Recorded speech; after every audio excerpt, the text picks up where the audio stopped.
Grave, por favor, porque mire, para darle la bienvenida a nuestro siguiente invitado, alguien que nos va a poder dar claridad sobre esto, quiero comentarle que hoy el presidente López Obrador interrumpió su mañanera diciendo que tenía una muy buena noticia.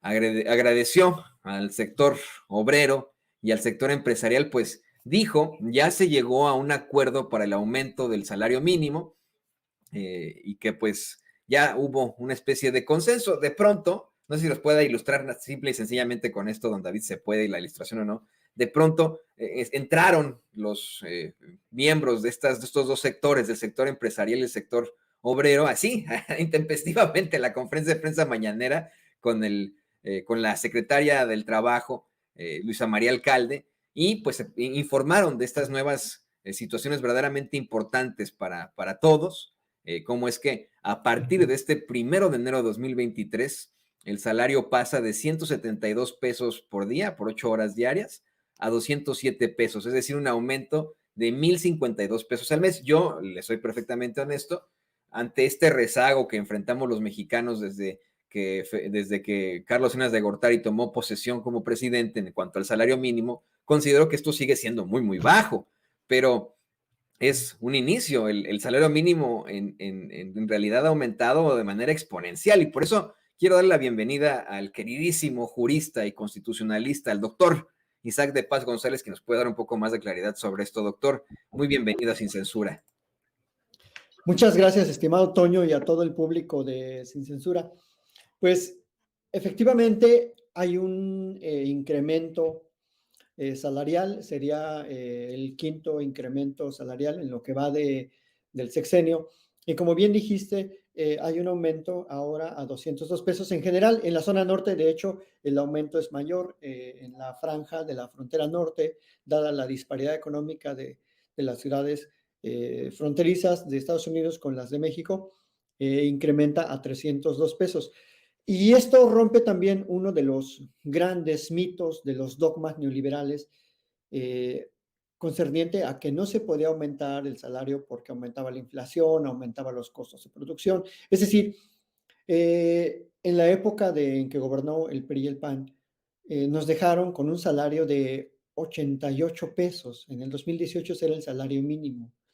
Entonces, estos incrementos reflejan mucho de la calidad y la confianza y la capacidad de diálogo que ha tenido el presidente López Obrador con el sector empresarial, porque la CONASAMI, la Comisión Nacional de Salarios Mínimos, está integrada por representantes de los tres sectores, gubernamental, laboral, propiamente la fuerza de trabajo y los patrones.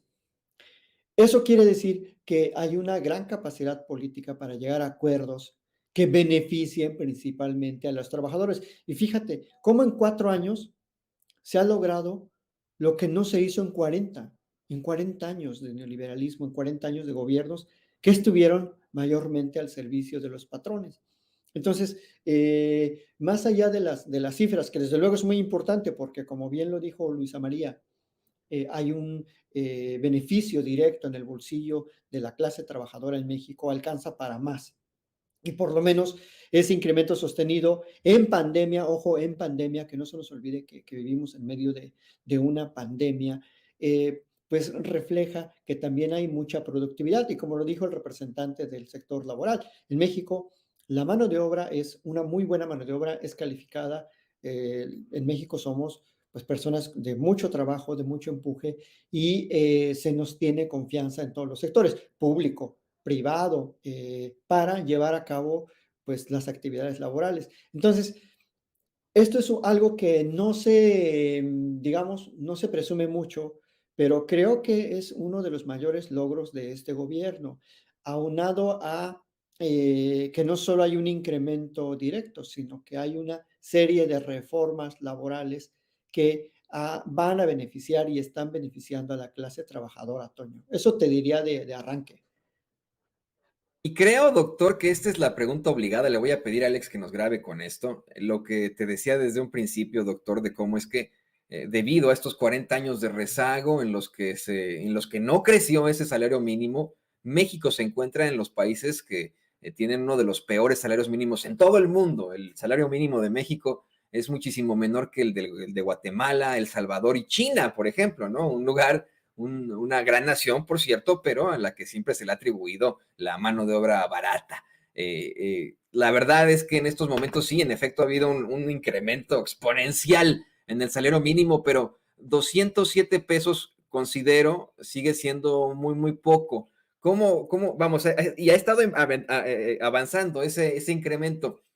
¿Cómo se podría lograr en algún momento llegar a un, pues un salario verdaderamente competitivo? Yo no sé quién pueda vivir al día con 207 pesos, ¿no? O sea, que insisto, es una situación propositiva y positiva, ¿no? En definitiva, pero sigue siendo muy bajo y no estoy diciendo que esto se deba a alguna política del presidente López Obrador, todo lo contrario, él es el que está dejando, pues vamos, las bases para que este salario incremente en algún momento. ¿Qué nos puedes decir de esto, doctor? Sí, Toño, mira, desde luego es criticable que todavía tengamos esos salarios mínimos eh, para pues, actividades en general. Y también otra gran crítica que podemos hacer es que los salarios profesionales también son de los más bajos. O sea, un profesionista en México sigue teniendo un salario muy inferior al de nuestros pares internacionales.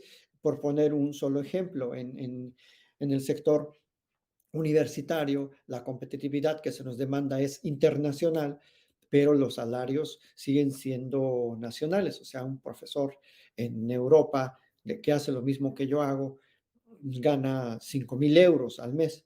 Y aquí, pues, aquí al mes no llegamos a ganar ni los 2,000 euros, ¿no? Si podemos hacer una comparación así. ¿Qué podemos hacer para lograr que estas disparidades vayan reduciéndose?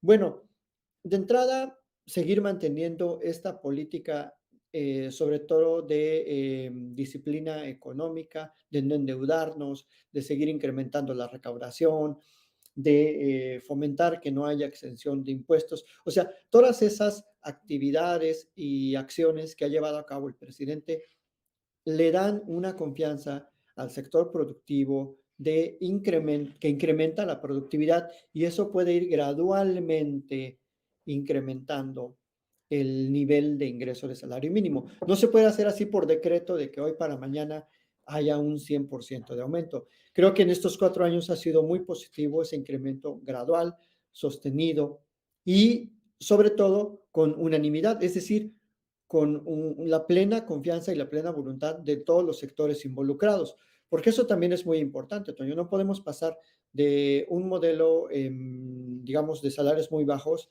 a un modelo muy alto sin tener el apoyo y el respaldo del sector empresarial. Creo que es muy importante que se haya logrado este diálogo, este consenso, y si seguimos avanzando así, yo me atrevo a decir que en unos 5 años más o 6, podremos tener salarios cada vez más actualizados en cuanto a las necesidades que tenemos como familias, como personas en lo individual y también como sociedad. Creo que se han dado los pasos adecuados y que si nos mantenemos en esta ruta, podemos en menos de una década ir mejorando el ingreso de las familias en México. Porque si te das cuenta, algo que dijo Luisa María y el presidente es que México ha logrado pasó que estamos en el lugar número 80 de salarios, ya estamos ahora en los lugares 50.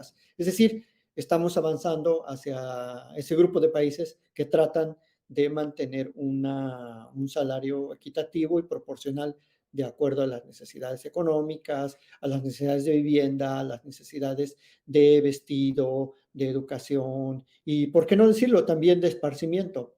Porque hoy por hoy, como tú dijiste, pues 202 pesos alcanzará a lo mejor para medio comer o mal comer, pero pues no alcanza para el mexicano, todavía no puede darse el lujo de unas vacaciones, la clase trabajadora o de tener acceso a actividades culturales.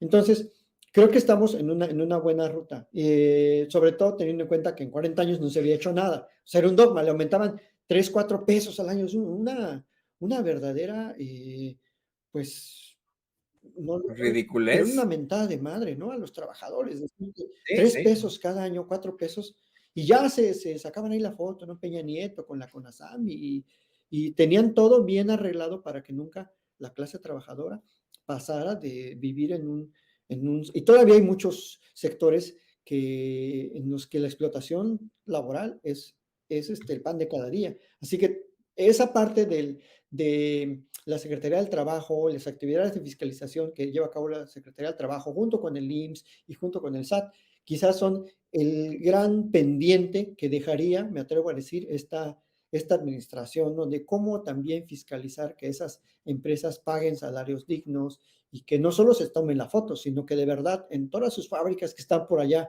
lejos de los núcleos urbanos, de verdad pues respondan a una política de cumplimiento con los derechos laborales, Toño. En definitiva, doctor, yo también estoy esperanzado en que poco a poco con estas bases podamos llegar a un salario competitivo, un salario justo, esa es la palabra, ¿no? Justo para todos los mexicanos. Y te quiero agradecer como siempre que nos acompañes aquí en Sin Censura, que nos des claridad de este tipo de temas. Por favor, compártenos tus redes sociales para que la gente se ponga en contacto contigo. Claro que sí, Toño, muchas gracias. Y bueno, pues me pueden seguir en @Isaac de Paz, es mi Twitter. Muchísimas gracias y saludos a Ceci y a todo el equipazo de Sin Censura, don David, a Vicente y bueno, pues aquí seguimos porque todos somos sin censura. Muchas gracias. Todos somos sin censura, bien dicho, doctor. Ahí lo tiene usted, al doctor Isaac de Paz, gran constitucionalista, gran jurista.